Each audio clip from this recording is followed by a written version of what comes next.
जो कैंडिडेट है राजेश कश्यप जी जीत गए ऐसा मैं समझता हूं। क्यों राजेश, तुम अब कितने मेजॉरिटी में आएंगे वो देखो।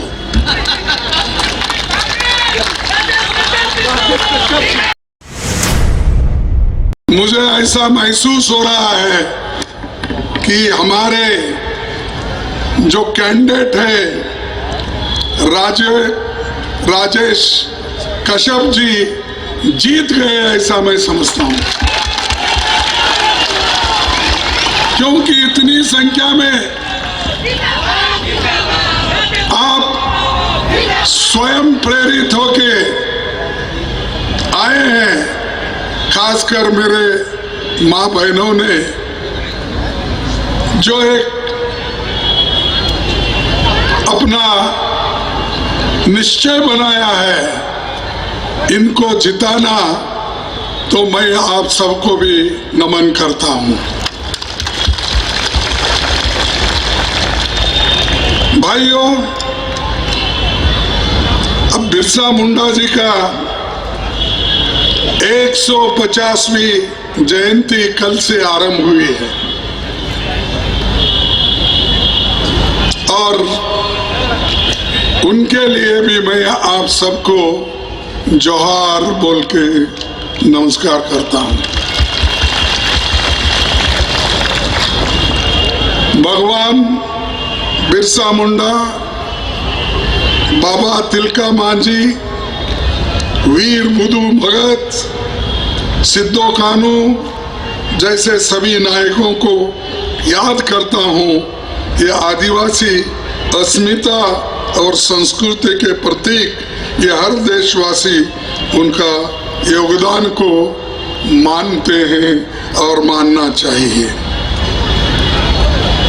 आज उनकी सोच और महान विरासत हमारे संविधान में आपको दिखती है।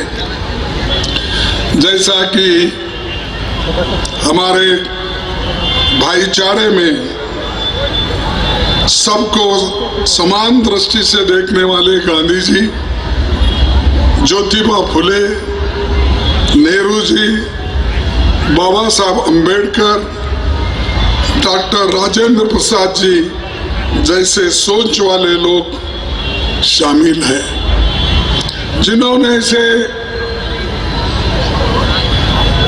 इस देश के संविधान को और आजादी के लिए काम की, वो मैं समझता हूं उसी के वजह से आज हम वोट के अधिकार पाए हैं। अगर गांधी जी आजादी के लिए कोशिश नहीं करते, उनके साथ जवाहरलाल नेहरू जी, वल्लभ भाई पटेल जी, सुभाष चंद्र बोस जी, राजेंद्र प्रसाद जी, ऐसे कई लोग अपने सारा काम, संसार, घर छोड़ के देश के आजादी के लड़े और इस देश का संविधान भी उन्होंने बनाया। बाबा साहब अंबेडकर संविधान के रचनाकार है और पंडित जवाहरलाल नेहरू जी इस देश के लोकतंत्र को, उसके नींव को अगर गहरा किसी ने डाला है, वो पंडित जवाहरलाल नेहरू जी ने डाला है। अब बहुत से लोग आते हैं, अपनी अपनी बात करते हैं, वो ना देश के आजादी के लिए लड़े, ना आप लोगों के लिए लड़े, या महिलाओं के लिए लड़े, या दलितों के लिए लड़े, या आदिवासियों के लिए लड़े, या किसानों के लिए लड़े। वो सिर्फ लड़ते हैं चुनाव। दूसरों के हकूक के लिए कभी नहीं लड़े, गरीबों के पास कभी नहीं गए, आज वो आ रहे हैं। आपने कभी देखा 75 साल पहले कोई अछूतों के घर आता था, कोई आदिवासी के घर आता था, किसी महिला को नमस्कार करके माता मुझे एक वोट दो बोलता था, किसी गरीब को नहीं पूछता था, गरीब किसान को भी नहीं पूछता था, छोटे मोटे लोगों को, धंधा करने वालों को भी नहीं पूछता था। वो सिर्फ पूछते थे पूंजीपति लोगों को, जमींदारों को, उन्हीं के पास जाते थे और वही थोड़े से वोटों में चुन के आते थे। वो ब्रिटिश के जमाने में था। लेकिन आज बाबा साहब अम्बेडकर ने जो संविधान हमको दिया, उस संविधान में महिलाओं को अधिकार दिया, वोटिंग का अधिकार दिया,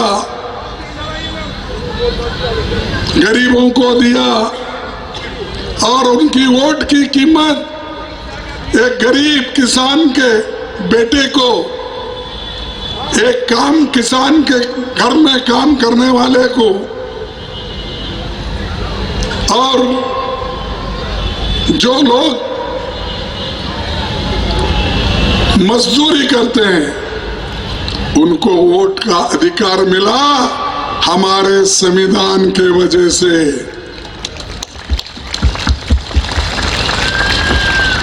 कोई आपके घर आता था 75 साल पहले, हमको वोट दो, कोई माँ बोलता था, कोई बहन बोलता था, कोई, हर एक को समझा बुझा के अब घर घर आ रहे। ये घर घर आने की शक्ति किसने दी? कांग्रेस ने दी और देश के संविधान ने दी। इसीलिए इसको मत भूलिए। कोई आता है, जाता है, कुछ कहता है, और कभी कुछ मोदी जैसे लोग भी ये कहते हैं ये लाल रंग का किताब है, इसमें क्या है। और मोदी जी ये भूल जाते हैं खुद वैसी किताब उन्होंने, कोविंद हमारे जो राष्ट्रपति थे उनको उन्होंने 2017 में दिया था। और वो आदमी ऐसा बोलता है। और जिसके पास लाल रंग का संविधान है वो सब शहरी नक्सलाइट है। ये बात उनके मुंह से आती है, मुझे बड़ा बुरा लगा, क्योंकि एक प्रधानमंत्री संविधान के बारे में कहता है वो कोरे कागज का संविधान के नाम से वो राहुल गांधी बताते हैं। अरे हमको कोरे कागज से क्यों बताएं? हमारे पास बाज़ाब्ता लिखा हुआ संविधान है, नीले में है, काले में है, और हमारे रेड बुक है, लाल में है, लेकिन सब में एक ही है, तुम्हारे हकूक के हिफाजत के लिए बनी हुई किताब है। लेकिन इसका गैर इस्तेमाल कौन कर रहे हैं? इसका गैर इस्तेमाल मोदी जी, शाह, ये लोग कर रहे हैं। और यहां तक कर रहे हैं कि जो कोई आदमी उनके खिलाफ बात करता है, उनके खिलाफ लिखता है, उनके खिलाफ कोई टीवी चैनल कुछ उनकी गलतियां बताता है तो उनको सबको अंदर करवा देता है। फ्रीडम ऑफ स्पीच खत्म कर दिया है। सब जगह ED, CBI, CBC, income tax लगाकर लोगों को तंग और बर्बाद और उनके हकूक को छीन लेने का कोशिश अगर कोई कर रहा है, इस देश का प्रधानमंत्री कर रहा है। महिलाओं के ऊपर अत्याचार होता है, उधर देखते नहीं। आदिवासियों के मुंह में पेशाब करता है कोई, उसके बारे में चुप बैठते हैं। कई दलितों के ऊपर अन्याय होते हैं तो मोदी जी मुंह बंद करके बैठते हैं। किसी जगह माइनॉरिटी पे अन्याय होता है, मुंह नहीं खोलते। लेकिन बाकी के वक्त भाइयों और बहनों, मैं मोदी है तो सब कुछ है। उन्होंने बोला हमने कर्नाटक में 5 गारंटी की आवाज दी थी, वो हम कर रहे हैं। तेलंगाना में भी गारंटी किया, हमने कर रहे हैं। हिमाचल में भी हम कर रहे हैं। हो सकता है एक आधा आगे पीछे कार्यक्रम होता है, लेकिन ये सब हमने ये गारंटीज गरीब लोगों को दिया।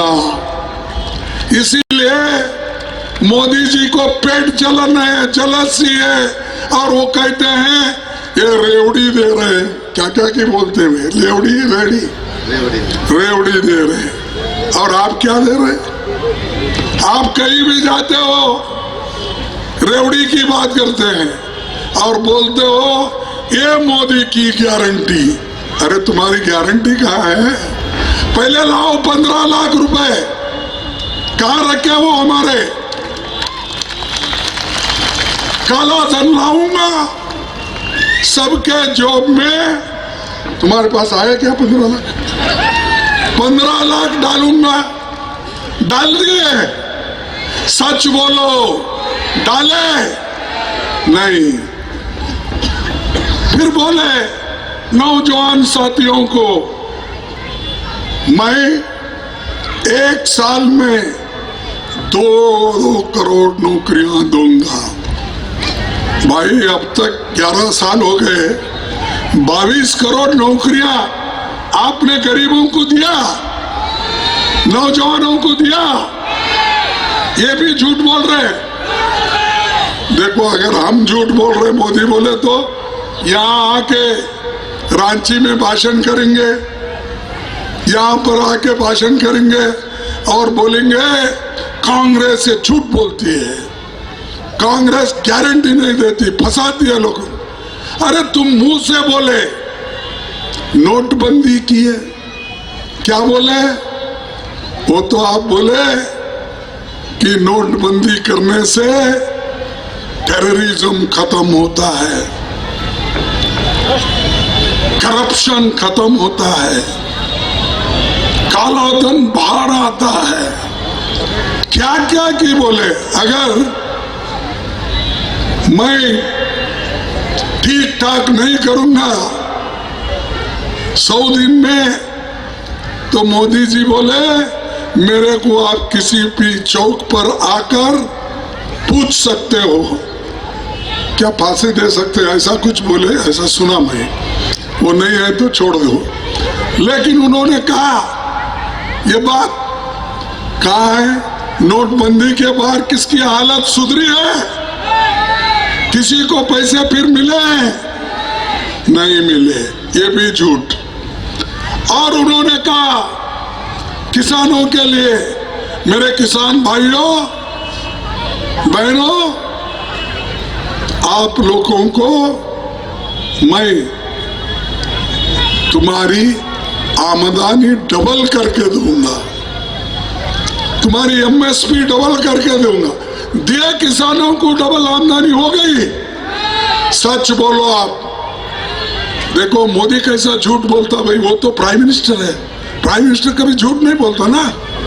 फिर आप नहीं बोल रहे, पैसे मिले क्या नहीं, नौकरी मिले क्या नहीं, एमएसपी मिला क्या नहीं, नोटबंदी, सब नहीं बोले तो फिर करे क्या? फिर मोदी जी जनता के लिए क्या किए आप ही बताना चाहिए।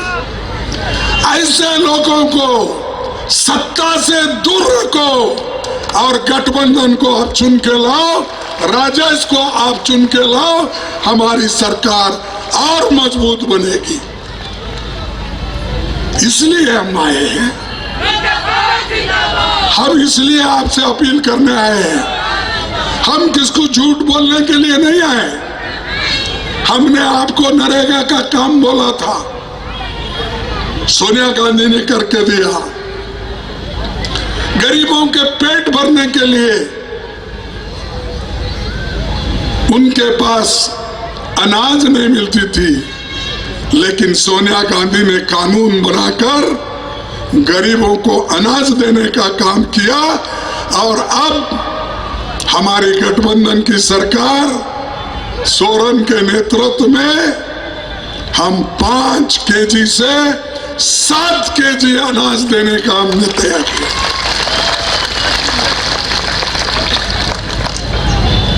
और महिलाओं को 2500 रुपए उनके घर को पहुंचाने का काम करें। ये काम हम कर रहे हैं और हमको भी गालियां दे रहे हैं। और दूसरी बात, मैं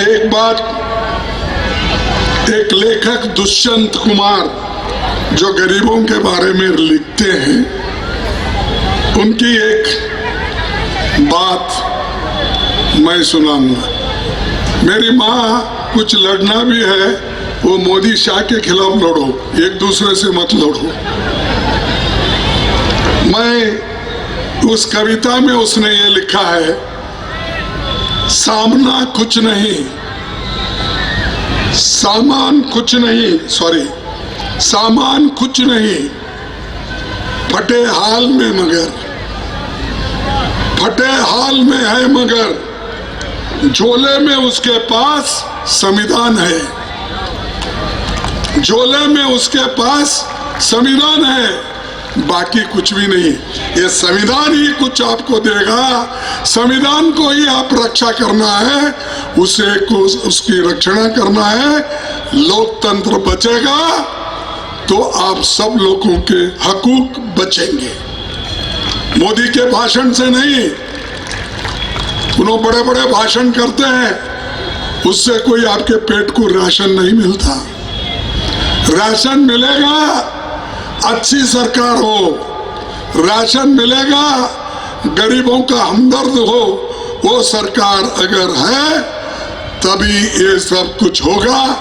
और हम चाहते हैं ये जो गरीबों की सरकार है, इसको आगे बढ़ाओ, इसको मजबूत करो।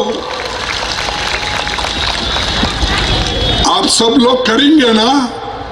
हाथ उठाओ। और ये देख के मैं तो हैरान हो गया। और राजेश, तुम अब कितने मेजॉरिटी में आएंगे वो देखो।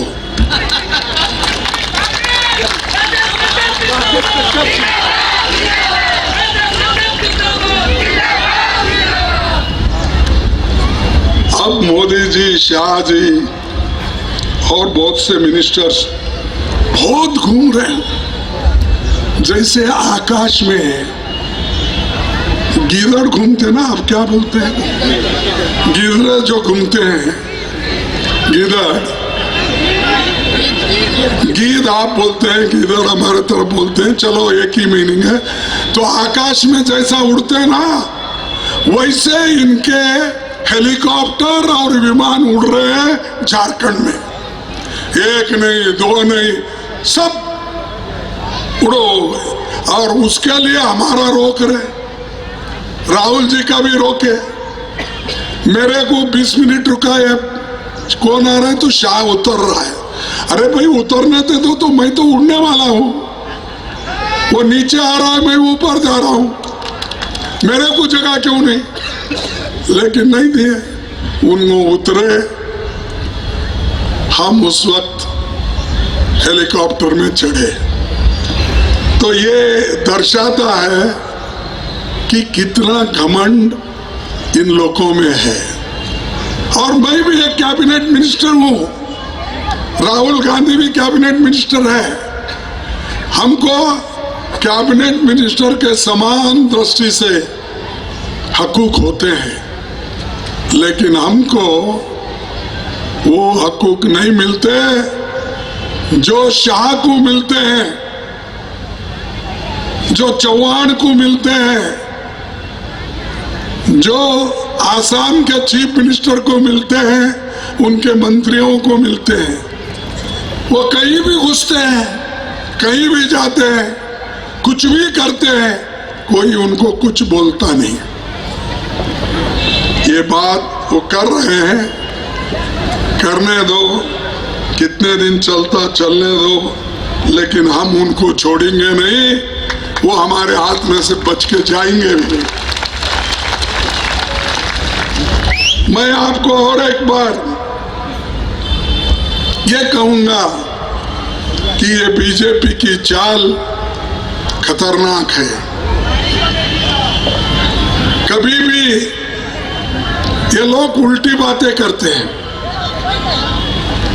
काम तो कुछ नहीं करते, लेकिन झूठ बोलने का छोड़ते नहीं। मैं बताया कितने झूठ उन्होंने बोल दिए, और सच बताया हमने क्या क्या किया। और यहाँ पर अरे एक आदिवासी चीफ मिनिस्टर है। बात तो आप आदिवासियों की बहुत करते हो, और आदिवासी चीफ मिनिस्टर को सता कर उसके पास कुछ भी नहीं मिला तो भी फर्जी केस करके उसको जेल में डालते हो, उसको जेल में डालते हो, हमारे पार्टी के लोगों को सताते हो। ये है डेमोक्रेसी, ये है जमहूरियत, ये है लोकतंत्र। मैं आपसे पूछता हूं, क्योंकि ये हम लोगों को कुचलना चाहते हैं। अरे भाई तुम कितना कुचलेंगे? मैं कहूंगा मोदी जी खूब कोशिश करो हमको मिट्टी में दबाने की, लेकिन हम भी जो है बार बार उठते रहते हैं। मोदी जी आप खूब कोशिश करो हमको मिट्टी में दबाने की, हम बार बार उठते रहेंगे, हम बीज हैं, तो हमको कुछ नहीं कर सकते। हम जनता की सेवा में उतरे हैं। Are you ready for it?